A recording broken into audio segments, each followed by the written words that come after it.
जिसका खुद का मकान नहीं हो, खुद का मकान नहीं हो, किराए के मकान में रहते रहते जिंदगी बीत रही हो, खुद का नहीं, और बहुत दुख का जीवन चल रहा हो, बहुत कष्ट का जीवन, बहुत अपना खुद का कोई मकान नहीं, मान लो प्लाट है पर मकान बन नहीं रहा, या कोई प्रॉपर्टी अपनी नहीं बन रही, तो हम इस व्यासपीठ से कहना चाहेंगे कि एक प्रयोग अवश्य करिएगा, एक प्रयोग अवश्य।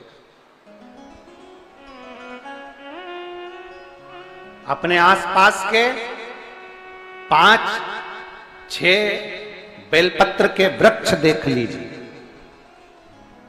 अपने आसपास के नजदीक के 5-6 बेलपत्र के बड़े बड़े वृक्ष देख लो या छोटे वृक्ष देख लो, उन 5-6 वृक्ष को धीरे धीरे उनकी सेवा करना प्रारंभ करो, उन वृक्षों को बड़ा करना प्रारंभ करो, उन वृक्ष के नीचे सफाई करना प्रारंभ करो, उन वृक्ष को जल देना प्रारंभ करो, उन वृक्ष को आप खाद देना प्रारंभ करो, उन वृक्ष की सेवा संभाल करना प्रारंभ कर दो, उस वृक्ष के नीचे बुआरी काटना प्रारंभ कर दो, झाड़ू लगाना प्रारंभ कर दो, उस वृक्ष के नीचे सफाई करना प्रारंभ कर दो, उस बेलपत्री के 5-6-7 वृक्ष को आप गोद ले लो। गोद लेना मतलब मैं इसकी सेवा करूंगा, मैं इसमें जल दूंगा, मैं इसके खाद दूंगा, मैं इसकी सेवा करूंगा, कुछ मत करो, बस केवल इस शरीर से उस बेलपत्र के वृक्ष की सेवा करना रोज प्रारंभ कर दो। 6 महीना इंतजार करना और 6 महीना लगातार सेवा करना, 7वां महीना आपका और हमारा, और बताना कि भोलेनाथ ने प्रॉपर्टी दिलाई कि नहीं दिलाई और आगे बढ़ाया।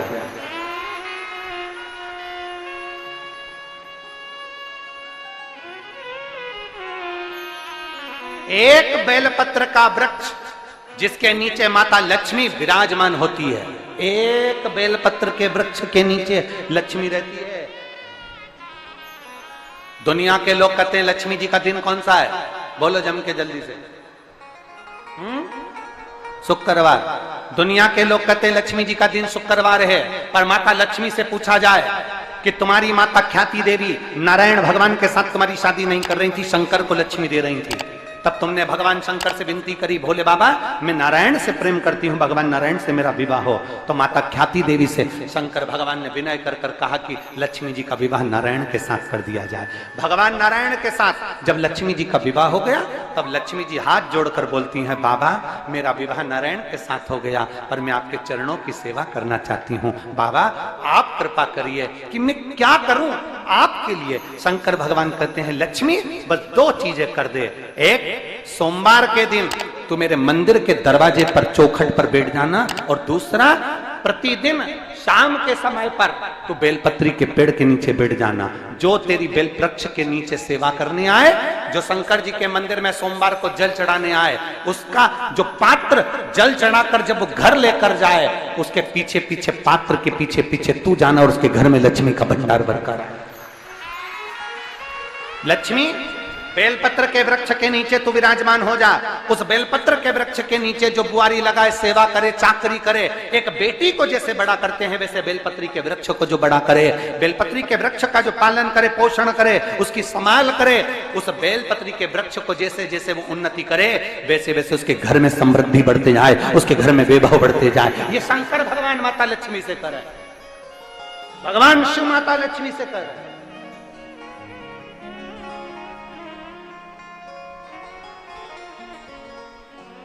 और लुटा दिया भंडार काशी कर दिया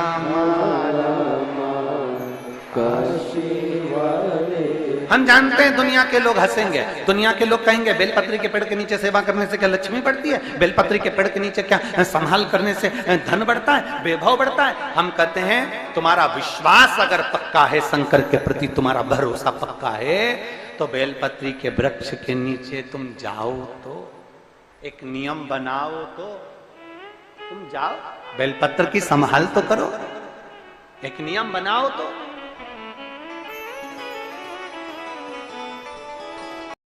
आंवला नवमी, फिर एकादशी, द्वादशी, प्रदोष, फिर उसके बाद में हरिहर मिलन, वैकुंठ चतुर्दशी, फिर पूर्णिमा, ज्यादा कुछ नहीं कर पाओ तो प्रयास करो कि इन तिथियों पे कम से कम एक दीप ऐसा जलाया जाए जिससे हमें समृद्धि, लक्ष्मी, वैभव प्राप्त हो। घर में भी ये रखे जाते हैं। आपको पहले भी कथा में कहा, विष्णु पुराण मंगरूल पीर, विष्णु पुराण की कथा आप श्रवण करेंगे तो उसमें वर्णन किया था कि घर में जो दिया होता है वो दीपक भी कोई साधारण नहीं होता। उस दीपक की भी महत्वता है, उस दीपक का भी वर्णन है महाराज। और कई तरह के दीपक होते हैं, और दीपक का भी विधान वर्णन किया गया, उस दिए का भी वर्णन किया गया। यहां तक शास्त्र कहता है कि घर में अगर किसी को बहुत तेज बुखार आ गया है, बहुत तेज बुखार है, और बच्चा उस बुखार में तप रहा है, बहुत तप रहा है, महाराज, तुम जिस दिए में भगवान की आरती उतारते हो, जिस दिए से तुम भगवान की पूजन करते हो, उस दिए की बत्ती को नीचे डाल दीजिए और उस दिए को पानी की बाल्टी में धो दीजिए। कौन सी बाल्टी में? जिस बाल्टी के पानी से आप बच्चे को स्नान करा सको। महाराज, केवल भगवान पर से ले जाकर, पास में से ले जाकर उस बाल्टी में थोड़ी देर डाल दो और उस बाल्टी के पानी से उस बच्चे को स्नान करा दीजिए। 15 से 20 मिनट, आधा घंटा लगेगा, बच्चे का बुखार पूरा उतर जाएगा। इतना विधान है दीप का। दिया कोई साधारण नहीं होता, दीप कोई साधारण नहीं होता। पशुपति व्रत शिव महापुराण में हम बताते हैं, कई बार आपको वर्णन किया कि पशुपति व्रत जब करो तो 6 दिए मंदिर में लेकर जाओ शंकर जी के, 5 दिए शंकर जी के सामने लगाओ, 1 दिया घर पर आओ तो घर के राइट भाग में जब प्रवेश करो तो सीधे हिस्से में घर के दरवाजे पर लगाओ, तब अंदर प्रवेश करो। क्यों कहते हैं? क्योंकि उस दीप का महत्व होता है। दिए भी अलग अलग होते हैं। पहला दिया होता है पणाती दिया। मैं चैनल वालों से कहूंगा, अगर आपके पास में, अगर, क्योंकि हमने पहले भी कथा में कहा कि जिस जिस जगह का स्मरण कराएं उस जगह का फोटो भी आप दिखाएंगे तो उसका आनंद कथा सुनने वालों को, ऑनलाइन वालों को मिलेगा। पहला होता है पणती दिया। ये पणती दिया मट्टी का दीप, जिस दीप के अग्रभाग को थोड़ा सा बड़ा कर दिया जाता है, उसको पणती दिया कहते हैं। ये पणती दिया जब भी भगवान के सामने लगाया जाता है तो इस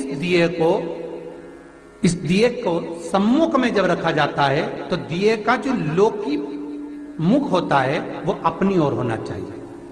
महाराज, पणती दिए की जो लो है, बाती है, उसका मुख अपनी ओर होना चाहिए। विष्णु पुराण कहती है अगर इस दिए की बाती भगवान की ओर रहती है तो हमें तपन की अनुभूति होती है, पर इस दिए की बाती जब हमारी ओर होती है तो हमारे शरीर में कोई बड़ी बीमारी आने वाली होती है तो वो कट जाती है। पणती। विष्णु पुराण में दूसरा दीप कहा गया है निरांजन दीप। विष्णु पुराण में दूसरे दीप का वर्णन निरंजन। जिस निरंजन दीप में महाराज आपने देखा होगा डमरू जैसी आकृति होती है। अगर चैनल पे कथा देख रहे होगे तो इनके पास में अगर होगा तो अवश्य दिखाएंगे। निरंजन, इस निरंजन दीप में डमरू की आकृति होती है, रखने का भाग और ऊपर का भाग इस तरह से, और ऊपर उसमें दिए लगाने के लिए बाती का स्थान रहता है। किसी किसी में 5 कंगूरे होते हैं, किसी किसी में 6 कंगूरे होते हैं। इसको निरंजन दीप कहते हैं। महाराज, विष्णु पुराण के 5वें अंश में लिखा गया निरंजन दीप भगवान के सम्मुख में राइट भाग में लगाया जाता है। भगवान का जो स्थान होता है, भगवान का जो मंदिर होता है, तो भगवान का राइट, आपका होगा लेफ्ट, क्योंकि आप भगवान के सामने बैठोगे तो भगवान का राइट, आपका लेफ्ट। तो आप जब लगाएंगे तो आप लेफ्ट में लगाएंगे, आपका लेफ्ट होगा और भगवान का वो भाग राइट कहलाएगा। तो भगवान के सीधे हाथ की ओर लगता है। माना निरंजन, निरंजन दीप कभी भी तेल का नहीं लगता। माना निरंजन दीप कभी भी तेल का नहीं लगेगा।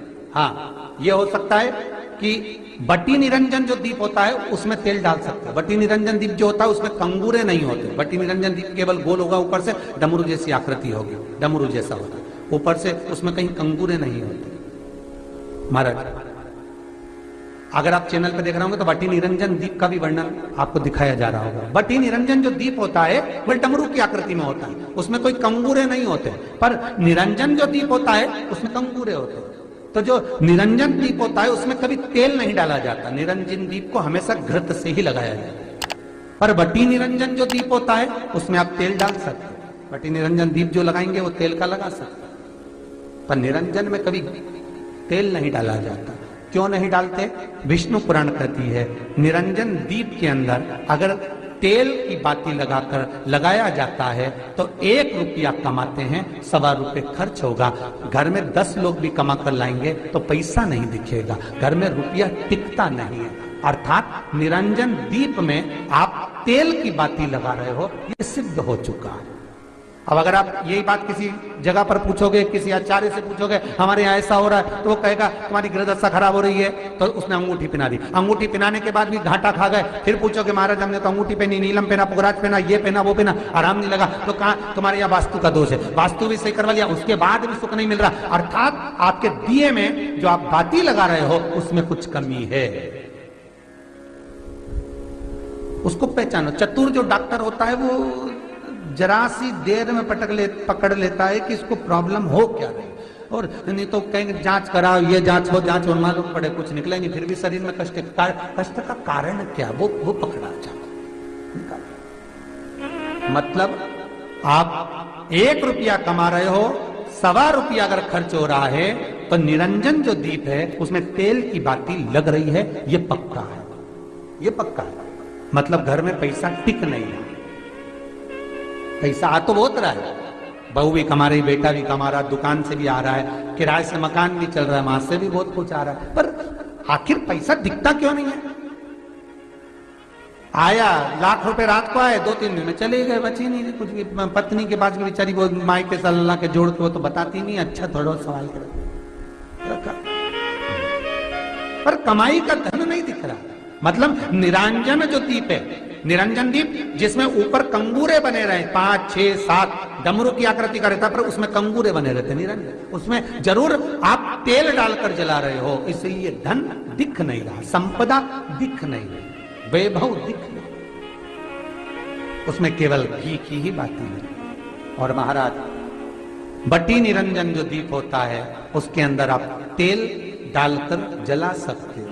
बटी निरंजन जो दीप होता है ये आप किसी भी स्थान पर लगाओगे, सबसे पहले पितृ इससे भाग ग्रहण करते हैं, देवता को देते हैं, देवता उससे भाग ग्रहण कर कर कुबेर को प्रदान करते हैं, कुबेर उससे भाग लेकर शिव को प्रदान करता है। भगवान शंकर बटु भैरव को कहकर घर का उद्धार करते, इसीलिए इसको कहते बटी निरंजन। इसमें कंगूरे नहीं होते महाराज, बटी। एक कुबेर निरंजन भी होता है, दिए में स्टैंड होता है, पकड़ने की जगह होती है, आगे उसमें चोंच लगी रहती है, उसको कुबेर निरंजन दीप कहते हैं। कुबेर निरंजन दीप महाराज जब भी जलाया जाता है, इस तरह का दिया अगर किसी के घर में हो कुबेर निरंजन, जिसमें स्टैंड होता है, ऊपर होता है, थोड़ा लंबा होता है, आगे लंबाई निकली रहती है। कुबेर निरंजन टीवी पर आप दर्शन कर रहे होंगे तो कुबेर निरंजन जो दीप होता है उसमें आगे भाग लंबा रहता है और पकड़ने का स्थान होता है। तो कुबेर निरंजन दीप घी का लगाओ चाहे तेल का लगाओ, उसमें लौंग या काली मिर्च, काली तिल या चावल, पूजन वाली जगह में जो चावल रखे उसका 2 दाना चावल का या फूल की पत्ती, कुछ भी उस कुबेर निरंजन दीप में डालना जरूरी होता है, जिससे हमारे घर में भंडार सदा भरा रहे। अगर कुबेर निरंजन दीप खाली जलता है, आपने कई जगह मंदिरों में देखा होगा, कुबेर निरंजन दीप डालते हैं तो उसमें थोड़ा 2 दाने चावल के डाल देते हैं, कुछ नहीं डालता तो एक सिक्का पटक देते हैं, एक का कलदार पटक देगा, कोई चवन्नी पटक देगा, कोई 5 पैसे पटक, पर पटकेगा। कुबेर निरंजन दीप खाली नहीं, समृद्धि देगा। महाराज आनंद की अनुभूति कराएगा, सुख को देगा। मट्टी के जो गोल दिए होते हैं, माटी के, महाराज इन गोल दिए का जो प्रमाण हमारे यहाँ शास्त्र कहता है, ये चहो दिशा को सुख प्रदान करने वाले, इसकी बात ही आप कहीं पर भी लगा सकते हैं, किसी भी स्थान। आटे का जो दिया बनाते हो घर के अंदर, कभी आपने पूजन करी होगी तो आटे के दिया बनाओगे। अभी आप वैकुंठ अपने कार्तिक पूर्णिमा के दिन विसर्जन करने जाओगे, घाट पर लगाने जाओगे आटे का दिया, तो आटे का जो दिया लगाते हैं, इसकी बाती हमेशा याद रखो कि अगर 4 दिए लगा रहे हो तो चारों दिशा में बाती होना चाहिए उसकी, मतलब बाती एक ही रखो पर 4 दिए को 4 दिशा की ओर निर्मित कर रख दीजिए, उसका मुख उधर। आटे के दिए में कभी भी चोंच नहीं बनाना चाहिए, अर्थात बत्ती रखने की जो चोंच होती है आटे के दिए में कभी नहीं बनाना, बिल्कुल गोल बनाना चाहिए और उसको फिर विसर्जन की ओर आप लेकर जाओ या देवता की ओर लगाओ, जहां लगाना है, पर उसमें चोंच नहीं होना चाहिए। जिस आटे के दिए में चोंच बन जाती है उसको बलि का भाग ग्रहण करने वाले देव उसको प्राप्त कर लेते, तो उसका पुण्य हमारे खाते में नहीं आता। इसलिए आटे का दिया जब भी लगाएं